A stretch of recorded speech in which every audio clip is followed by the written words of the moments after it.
Olá, pessoal. Nós vamos agora gravar, então, a nossa aula de reposição, não é? Eu espero que todos estejam bem, que acompanhem essa aula. Essa aula, pessoal, trata-se, então, de uma consulta inicial para paciente de prótese fixa, não é? E é, então, o objeto de estudo desse momento. Bem, quando nós temos um paciente para prótese fixa, segue exatamente o mesmo padrão de todos os outros pacientes da nossa clínica, né? Nós temos, então, um protocolo de procedimentos que devem ser realizados e observados desde o seu início. Então, vai da anamnese até a análise de todas as características do paciente. Bem, na anamnese, o que é que nós vamos observar no paciente? Se ele possui alguma alergia a medicamentos ou substâncias que nós usamos rotineiramente na prótese, como, por exemplo, resinas autopolimerizáveis, cimentos, alergia a ácidos, né? Se o paciente ele possui diabetes, se ele é um paciente que está descompensado, porque nós vamos ter que anestesiar, às vezes, em alguns casos, fazer aumento de coroa clínica, fazer intervenções cruentas, como rebate de retalhos para fazer um preparo. Então, assim, são situações que conhecer o quadro sistêmico do paciente é extremamente importante. Distúrbios cardiovasculares. O paciente é hipertenso, se ele tem próteses cardíacas, se ele toma medicamentos controlados. Porque, em alguns casos, como por exemplo, nos casos de implante, nós precisamos fazer intervenções cirúrgicas e, portanto, vamos precisar de uma quantidade anestésica maior. Ou, às vezes, quando vamos fazer um preparo no dente que tem vitalidade, ou seja, um dente que não foi preparado o canal. Nesses casos, como o desgaste é muito extenso, nós vamos ter que fazer um bloqueio anestésico. E conhecer a situação cardiovascular do paciente é extremamente importante. Que tipo de anestésico que eu vou usar, qual a quantidade limite, se o paciente está ou não está compensado, se eu preciso fazer uma cobertura antibiótica nesse paciente por conta de uma prótese cardíaca que ele utiliza, e assim vai. Se ele tem hábitos parafuncionais, aí está muito relacionado ao que nós vamos esperar da nossa futura prótese. Então, se o paciente ele possui apertamento dentário, bruxismo, né? Esses são fatores oclusais importantíssimos no planejamento da nossa prótese e na escolha do material que iremos usar na nossa prótese fixa. Se esse paciente ele possui apertamento dentário, é facilmente observado pela musculatura facial desse paciente. Se ele tem uma hipertrofia de masseter ou de temporal, um rosto mais quadrado, né? E você percebe isso também na estrutura dentária desse paciente, que vai se apresentar desgastada. A mesma coisa com o bruxismo. E aí, quando a gente vai reabilitar pacientes que possuem esse tipo de hábito parafuncional, você tem que pensar assim: qual tipo de material que eu vou usar que vai aumentar a longevidade do tratamento? Porque se você fizer, por exemplo, uma coroa parcial de porcelana no dente posterior de um paciente que tem bruxismo, e se ela ficar fina, né, se ela não ficar com a espessura adequada, ela não vai resistir aos hábitos desse paciente. Exame extraoral do paciente, né? O que nós vamos observar?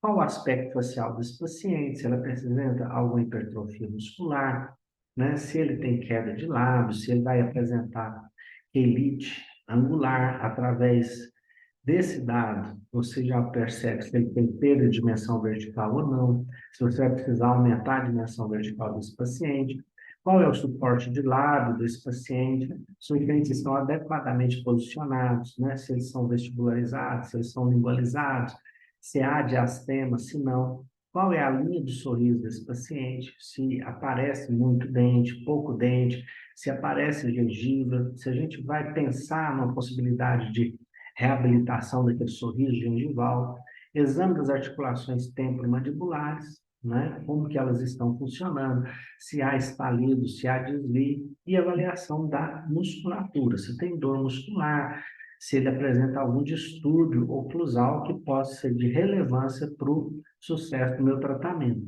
Então, olha só, no caso da perda de dimensão vertical, é muito comum acontecer nos casos de pacientes que apresentam bruxismo, né? Olha só, há um desgaste acentuado dos dentes devido a esse hábito parafuncional e, consequentemente, a distância vertical dele está diminuída, né? E isso vai gerar outros prejuízos. Você vai observar hipertrofia muscular no paciente, queda de lábio, etc. Então, a ausência de dentes posteriores pode ser a causa, desgaste de dentes anteriores, sobrecarga oclusal, né? E às vezes isso é uma reação em cadeia. Começa com a perda de um dente, e aí começa a sobrecarregar os outros. Então, sempre tem que ser observado. Aumento de dimensão vertical, aí é o problema contrário. Esse paciente, às vezes, ele chega assim, com sintomas de dor, limitação de abertura de boca, e é decorrente de tratamentos inadequados, de prótese fixa nos dentes posteriores. Olha só, na figura aqui você pode observar, foi construídas coroas desse paciente altas. Olha só, e a mordida anterior ficou aberta. Então, um aumento do espaço interoclusal, e isso vai causar o quê? Recessão gengival posterior, pode causar dores musculares, né? E outras limitações do paciente. Então, na diminuição de dimensão vertical, você tem redução do terço inferior da face, projeção do membro, intrusão dos lábios, aprofundamento do sulco nasogeniano, do sulco de marionete, acúmulo de saliva na comissura labial, sintomatologia articular, né? Dores na articulação e dificuldades para falar. Diminuição da dimensão vertical. No aumento da dimensão vertical, você vai estar face alongada, sintomatologia muscular, sensibilidade dentária, dificuldade de deglutição e dificuldade de mastigação e alteração da fala. A perda de dimensão vertical com projeção dentária. Então, quando você perde dentes posteriores, olha só, a perda de dentes posteriores gerou um sobrepeso nos dentes anteriores. O que aconteceu com os anteriores? Vestibularizaram, olha só. E quando há vestibularização dos dentes, ou seja, os dentes estão lá posicionados normalmente, né, em contato proximal. Quando há projeção deles para o vestibular, eles abrem e criam, então, os diastêmios, né? Olha só, perda de suporte labial, paciente que perdeu os dentes anteriores. Olha como que causa o envelhecimento do paciente, né? O lábio fica afinado, há um aprofundamento aqui na região do lábio superior, né? Por conta de perda de dente superior. Linha do sorriso baixa, olha só. Quando o paciente sorri e os dentes superiores não aparecem, né? Linha do sorriso alta, média, perdão. Quando você tem um sorriso, aparecem os dentes e um pouquinho da gengiva. E uma linha de sorriso alta. Para você avaliar seu paciente, vai falar: como é a sua linha de sorriso? É baixa, média, alta? Então, alta é quando é aquele sorriso gengivoso. A pessoa sorri e aparece bastante gengiva, né? Então, aí você tem a classificação da linha do sorriso. A avaliação da articulação temporomandibular. Você vai verificar se tem estalidos na abertura e fechamento da boca, se tem desvios da mandíbula quando ele faz abertura, quando ele faz protrusão, quando ele faz retrusão, quando ele faz lateralidade, se essa mandíbula faz um movimento de forma harmoniosa. Observar escapes do disco. Quando você coloca, posiciona a mão sobre o disco, pede para fazer a abertura da boca, e aí você consegue perceber se esse paciente tem estalido ou desvio do côndilo. Você sente isso na mão, né? Avaliação da musculatura. Aí você vai realizar a palpação. A palpação do músculo temporal, você vai palpar o terço, o ventre anterior, o ventre médio, o ventre posterior do músculo, palpação do músculo masseter, né? palpação dos músculos pterigoide medial e lateral. Com o dedo mínimo, você coloca dentro da boca, leva até o fundo de vestíbulo aqui, lateralmente ao terceiro molar e aperta. Se o paciente sente dor ali, né? Normalmente não deve sentir. Agora, o paciente que tem algum distúrbio muscular ou oclusal, ele vai ter essa sensibilidade. Palpação do músculo externo cleidomastoide, né? Que é esse músculo aqui lateral, se ele se apresenta dolorido, se o paciente apresenta sintomatologia de torcicolos constantes, desconforto no pescoço, na nuca, estão relacionados a problemas oclusais. Observação da simetria facial, né? Se a simetria facial do paciente é harmoniosa, se tem um desvio para a linha para a direita, para a esquerda, né? E qual a decorrência disso? Né? Aqui você tem o antes e depois de pacientes que foram tratados cirurgicamente, tá? Exame intraoral. Então, aí terminou o exame extraoral, vamos para o exame intraoral. Iniciar pelos tecidos moles, né? Primeiro você vai ver a mucosa, o lábio, bochecha, o fundo do vestíbulo, o pálito, o assoalho de boca. Observar a língua, terço posterior, médio, anterior, a parte inferior da língua, né? Musculaturas internas, estruturas ósseas, né? Se estão adequadas, se apresenta alguma tuberosidade, ducto salivar, se está normal, ducto da saliva parótida, submandibular, e presença e consistência da saliva. Se o paciente tem saliva e se não tem. E qual a consistência dela? Se ela é uma saliva fluida ou se ela é uma saliva viscosa. São informações importantes para a longevidade do nosso tratamento. Inicia então pelos tecidos moles, né? Vamos lá para a mucosa, língua, musculatura, ducto salivar, presença e consistência de saliva e verificar a presão de lesões afitosas, neoplásicas, fúngicas, bacterianas e virais. Se tiver qualquer situação dessa, deve ser relatada na anamnese e informado para o paciente. Então vamos para o exame dos dentes, né? Você vai observar se há cáries e restaurações existentes, alterações das facetas estéticas, caso elas existam, qual é a estética do paciente, como é a oclusão do paciente, número de exposição dos dentes, qual a inclinação desses dentes, tamanho da coroa e a vitalidade pulpar. Então, olha só, tem cárie, né? Como é o índice de cárie desses pacientes? Se você vai fazer uma reabilitação oral nesse paciente com prótese, há necessidade de que isso aqui seja resolvido previamente e que o paciente adquira hábitos de higiene adequados, porque se os dentes dele cariaram, a prótese que você vai colocar também vai cariar. Então, você precisa primeiro resolver e tirar esse paciente do grupo de risco de cárie. Índice de cárie não está sendo tratamento protético, né? Você precisa ter essas garantias. Olha lá, nessa radiografia aqui, nós podemos observar que o dente, olha, quando foi confeccionado, a cimentação, e depois, olha a cárie instalada, né? Então, tem que ter esse cuidado de preservação de tratamento. Falta de espaço para higienização. Se durante a confecção da prótese que ele chega lá, se existe espaço, olha só, para que passe fio dental, escova interdental, né? Essa aqui é uma prótese suspensa. Tem condição de higienizar aqui embaixo? Como que está a higienização? E certamente, quando você examina pelo lado lingual, você vai ver que esse paciente não tem condições de higienização e logo vai ter o acúmulo ali de placa, né?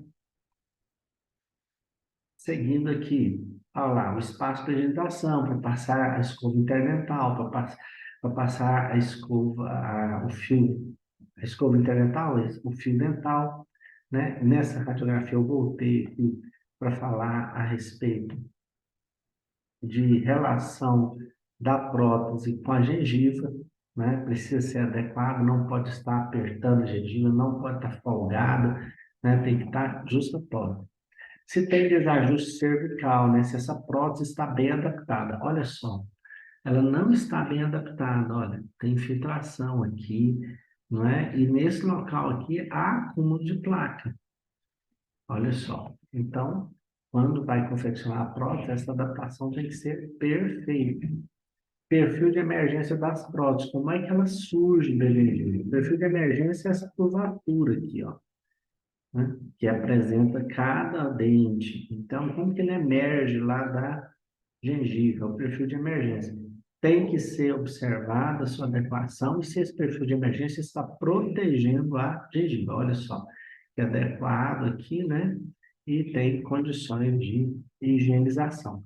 Alteração das facetas estéticas. Se o paciente apresenta facetas estéticas, elas estão íntegras, olha, uma fratura de porcelana, não é possível restaurar, então é preciso trocar a porcelana, né? Olha só, é a integridade, então, das restaurações. Em alguns casos, quando nós temos o metal exposto, eu consigo fazer uma adesão de uma resina, que é o caso desse aqui. Quando é só porcelana, dificilmente ela gruda a resina na porcelana. Corometaloplástica, né? Como que estão, se estão bem adaptadas, estão desgastadas, é um recurso já pouquíssimo usado, né? Onde você tem uma estrutura de metal, olha, por palatina, e na vestibular foi colocada uma resina. Essas que estão bem antigas, olha como que ela foi desgastada e já tem o metal aparecendo. Nesse caso aqui é a mesma coisa. Se desgastou aqui na incisal e o metal começou a aparecer na cervical. Então, assim, são alterações de cor e alterações de estrutura. Coroa de vinir. Coroa de vinir, ela é metaloplástica, olha só, uma coroa com 25 anos, né? Eu considero sucesso isso aqui, ficar 25 anos com uma coroa de vinir dessa, mas olha só, o metal já aparecendo, na margem já teve retração. Isso aqui, essa retração, aconteceria com ou sem prótese, né? Um paciente que vai, depois dos 40 anos, a retração gengival, ela é fisiológica, vai acontecer. E aí você pode remover essas restaurações antigas e remover essa resina, né, antiga, e refazer as resinas, olha só. Tanto que dá um resultado bacana. Estava bem adaptado, sem cárie, né, não há necessidade de trocar. Questão estética.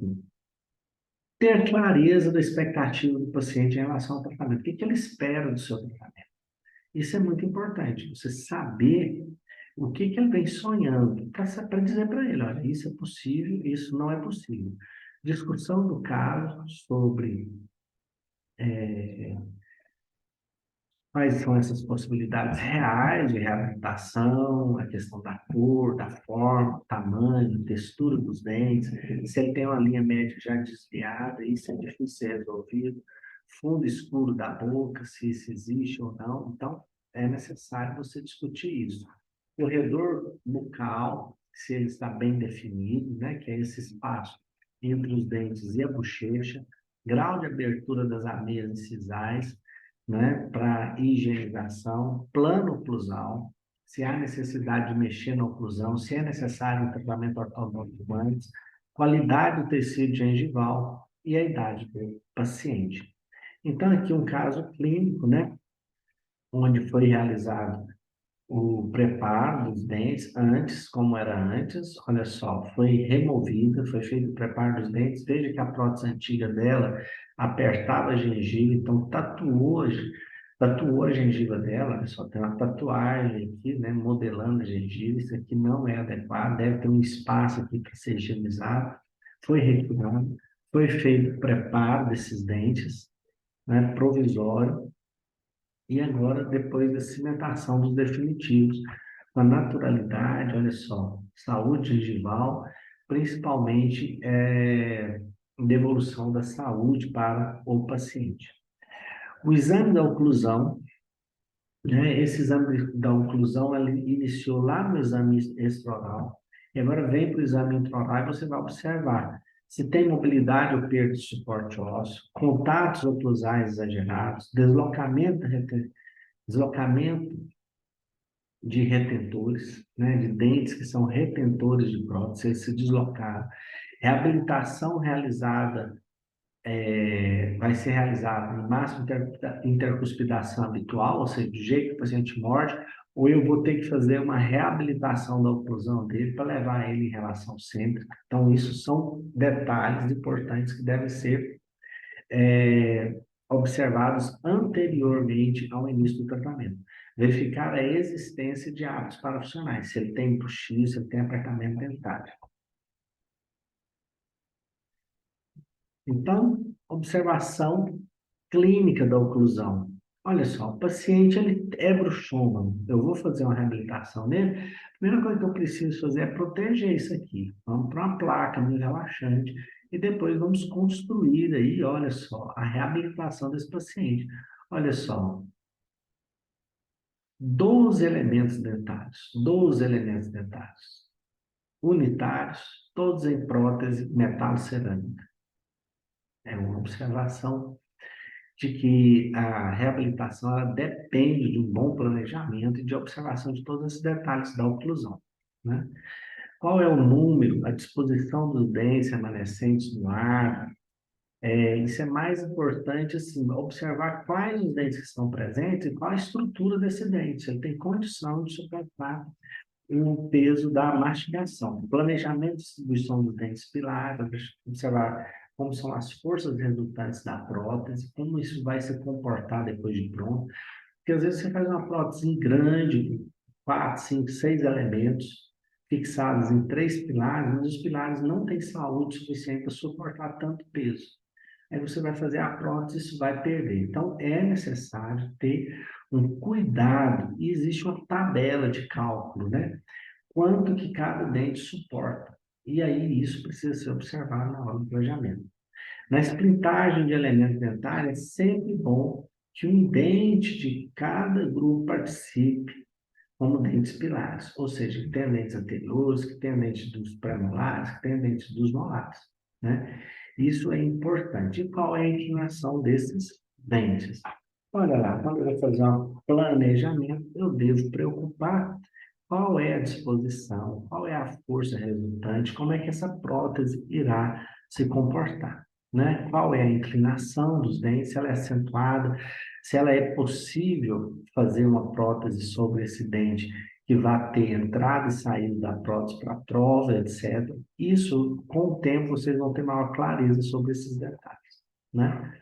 Olha lá, porque quando eu vou fazer uma prótese fixa de 3 elementos, por exemplo, ela vai ser splintada, ela vai ser grudada uma na outra, né? E aí, a direção de inserção do preparo de um dente tem que ser a mesma direção do outro, porque essa prótese precisa entrar aqui para ser cimentada. Então, há essa necessidade de ter esse paralelismo dos preparos. Tá? O tamanho da coroa clínica que vai sobrar depois para que eu possa reabilitar esse dente. Qual o tamanho? Ela vai me dar retenção da prótese? A retenção da prótese é assim, depois de pronta, a quantidade de dente que tem ali é suficiente para segurar a prótese no lugar, para ter retenção, e além de ter retenção, é suficiente para estabilizar essa prótese no lugar, ela não vai se deslocar, então são características necessárias a se observar em relação ao planejamento. Fazer um teste de vitalidade por par se o dente ele não é tratado canal, né? Saber se ele realmente tem resposta, não tem resposta, se você vai conseguir tratar o canal dele ou não. Porque se não for possível tratar o canal, às vezes você precisa partir para um outro tipo de planejamento, como um implante, por exemplo. Fazer a exodontia daquele dente e colocar outro no lugar. Não, é possível fazer canal, tem jeito de colocar o fio no meio, então vai dar certo. Os exames radiográficos do dente, saber o tamanho dessa raiz, saber se o dente está bem implantado, se não tem nenhuma lesão periapical, se o dente é tratado endodonticamente, se ele tem perda de sensibilidade e ponderar sobre a utilização de dentes desfocados como pilares, né? Se eles têm saúde para isso. Então, aqui nós temos alguns casos, né? Olha só. Aqui nós temos os dentes, aparentemente está tudo bem, mas você já nota uma certa inflamação aqui nessa gengiva. Vamos ver o que que tem lá? Olha a bolsa que tem. E quando foi feito o pino, houve uma trepanação aqui, ó. Aí você nota que isso aqui já está causando uma lesão, tá? Aqui você tem um pino cimentado que não adaptou dentro da raiz, e, por outro lado, ele não está adaptado às margens. Então, por fora, às vezes, bela viola, por dentro, pão bolorento, precisa ser tudo retratado aqui, né? Provavelmente ele perdeu essas duas raízes aqui, ó. Ele perdeu. E junto vai esse dente de quebra embora, porque, olha só, ele é suspenso, ele não tem dente lá embaixo. Então, aqui embaixo ele não tem. Então, esse aqui é um ponte com dois pilares. E os dois pilares estão comprometidos. Então, há necessidade de fazer essa avaliação. Você precisa fazer a avaliação do periodonto desse paciente. Exame de profundidade, sondagem, índice de sangramento, exudato, recessão gengival, envolvimento de furca, se tem mobilidade, o índice de placa desse paciente e as distâncias biológicas. Uma das coisas que você precisa observar com maior cuidado é se o dente que você vai tratar tem lesão de furca, né? E aí tem a classificação das lesões de furca segundo a periodontia, de grau 1, grau 2, grau 3, e se isso viabiliza ou não o dente, se o dente está ou não condenado, né? Então, esse é um critério muito importante para você manter um dente ou não, né? Tratamento com dentes com lesão de furca é complexo, né? Tem que observar assim, a presença de cáries, a gravidade da destruição, a possibilidade de restauração do dente, manutenção e qual o custo disso. Porque, às vezes, o custo não compensa a possibilidade de um implante. E aí você precisa conversar isso muito claramente com o seu paciente. Mas olha aqui, um caso clínico de envolvimento de furca, né?